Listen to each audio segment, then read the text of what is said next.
Hello, I'm Adam from WhatCulture.com, and what's just happened? Christ, I'm tired. So we recorded What Just Happened live outside the Barclays Centre. Here is proof. Look at me, all charismatic and shit. But I wanted to re-record again. I'm back at the hotel now. I wanted to re-record because honestly, I've been racking my brains trying to work out if I like this goddamn pay-per-view or not. SummerSlam, you are the weirdest son of a bitch. Why? Well, I'll break down the matches in a bit, but it was a really good night of wrestling presented in a really weird way. People watching at home might have been kind of nonplussed by the crowd. I was a little bit. It felt so bizarre inside that arena. Some pockets of amazing wrestling, amazing returns, really weird and almost iconic moments packaged in this kind of sludgy, treacly show with puzzling finishes, odd production values, and a match card structure that really fought the event. So many things pulling the crowd in and pushing the crowd out. So I want to run through just how I felt. First of all, the first three pre-show matches were all fine. Well done, Sheamus. Let's have 6 more of those. Then we started the show with Enzo and Cass. Fantastic. Popped the crowd. Jericho won. That's smart. Good heel heat. Then you've got the women's title. First of all, that's a bit weird. You kind of get the sense that, hey, it's a legitimate main event. It probably shouldn't be the second match on the card.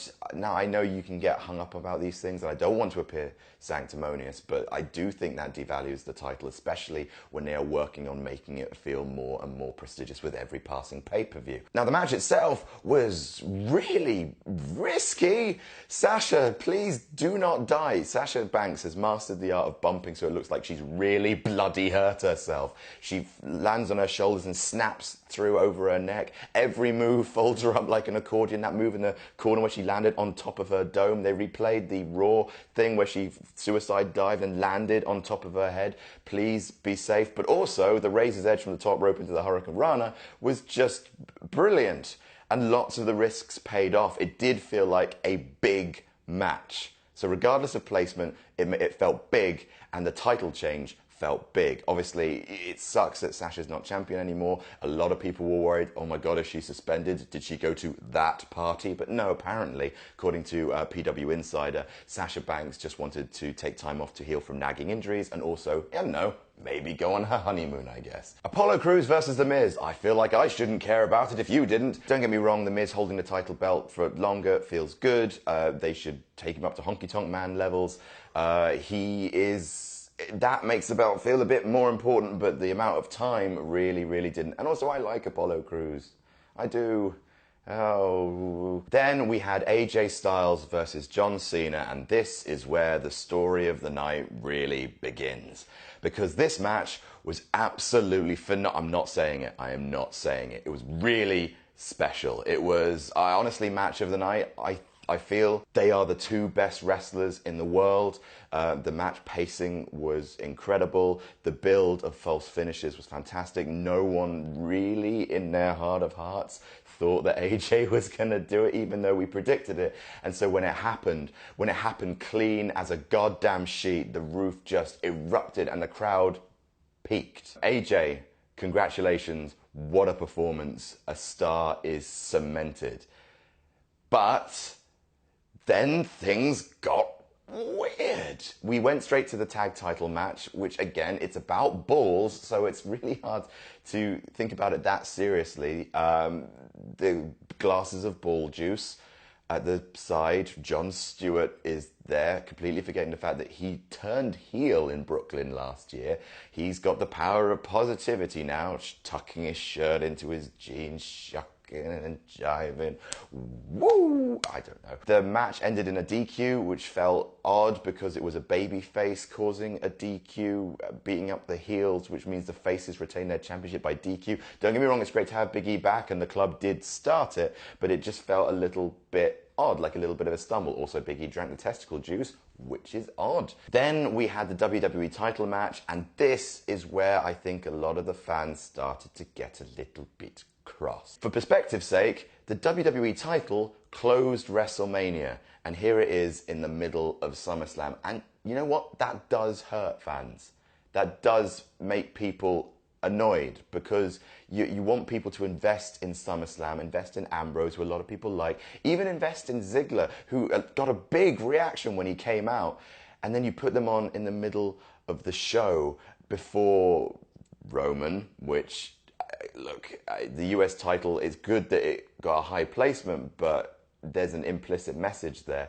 Before the 6-woman tag, before Raw. Like, if you want SmackDown to feel like it's really part of the family, you have to give it maybe a bit of preferential treatment. The match was not bad, it was fine, but honestly, a sense of tiredness from Styles Cena and this little bubbling sense of resentment really took out of the match, and I really felt bad for Ambrose and Ziggler, because the crowd were giving them nothing. We were clapping, promise, but the crowd just sort of died away. Then you had the 6-women tag, and again, that match deserved more. All 6 women worked their asses off. Nikki Bella returned to a big face pop because, you know, she just had neck surgery. It's great to see her back and healthy. Then they put her on the heel team, and she started just sort of acting heel without, like, did she act heel or was she playing to the crowd? And yeah, the crowd never really hyped themselves back up. It was odd. Then you had the Universal title. Oh. Okay, look, I can understand that you might not want to put one of the world titles on last, because then you're showing preferential treatment over the other. The Universal title is so bad looking that the fans fixated on it for most of the match, and for all intents and purposes ruined what was a great match. Now, Seth Rollins tweeted, "You really let me down, Brooklyn, because it should be about what the title represents to competitors rather than how the title looks." I understand. And as the match went on, it was really annoying that the beach ball loving contingent of SummerSlam was hijacking the show with smarky chants about the belt. We get it. The belt sucks. Focus on the match, because these guys are out there really putting their bodies on the line and doing their best to entertain you. They didn't design the goddamn belt. Having said that, as a company, rather than Seth or Finn, those guys did amazingly, as a company, you cannot expect the crowd to get on board with a brand new belt if it's a lazy, ugly design. You can't tell the fans to respect something. As WWE so often say, you have to earn respect. And when you debut a belt that looks like it was made in the creation suite of 2K17, then it's just, what are we supposed to do? Shite marketing ruining what should have been match of the night. And in-ring wise, it was really good. Finn Balor, they have gotten behind him completely. They are 100% behind the Demon Kane. And I think that's great. Why half-inch a debut? Just go for it. It worked with Brock. It will work with Finn. I just think he should have thrown down the belt. Then you had the US title, which didn't happen. The guy standing up for his wife's honor and annoyed that someone had ruined his wedding day. He was beaten up by Roman. Some people thought it was a heel turn. Don't buy it for a second, because in the WWE, all the baby faces are bullying assholes. It was a short burst of energy, and the fans did pop for the spear, fair enough. But yeah, it just, after the belt mishap, it just kept going down. It kept going down. And then finally the main event, Randy Orton versus Brock Lesnar. I'm still deflated. I shouldn't be deflated and low energy when talking about a Brock Lesnar match, but ultimately it was very paint by numbers Lesnar up until the end. And the end, I just don't think you can call it fun.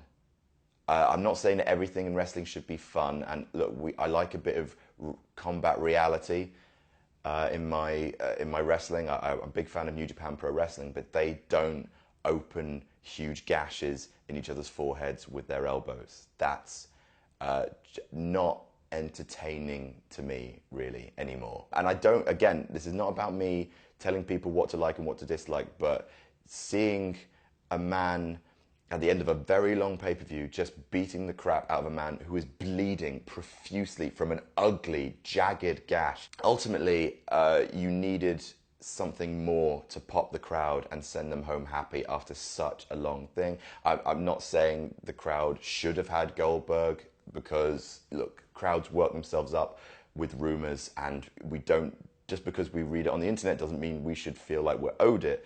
But the pay-per-view ended really weirdly. They booed the ending, they chanted NXT, and as everyone was leaving, they fell down, which is a shame, because when I look into my heart, I think SummerSlam was a good show. Ultimately, the WWE cemented 2 main event stars last night with Balor and AJ Styles, and any card where that happens cannot be considered a bad card. They made huge decisions, positive ones. Just, it felt jumbled and just lopsided, and the crowd didn't know how to feel for lots of it, and ultimately the crowd was lost, which is a shame. Yeah. SummerSlam, I really don't know if I like you. I think I do. I really think I do. I just want to love you, and I can't. I apologise for this rambling, what just happened. We're back at the hotel room and I'm very tired, but I just wanted to give you a proper dissection of what I thought was probably one of the more fascinating nights of wrestling in a very long time. Odd. So I'm going to ask you, SummerSlam, what just happened?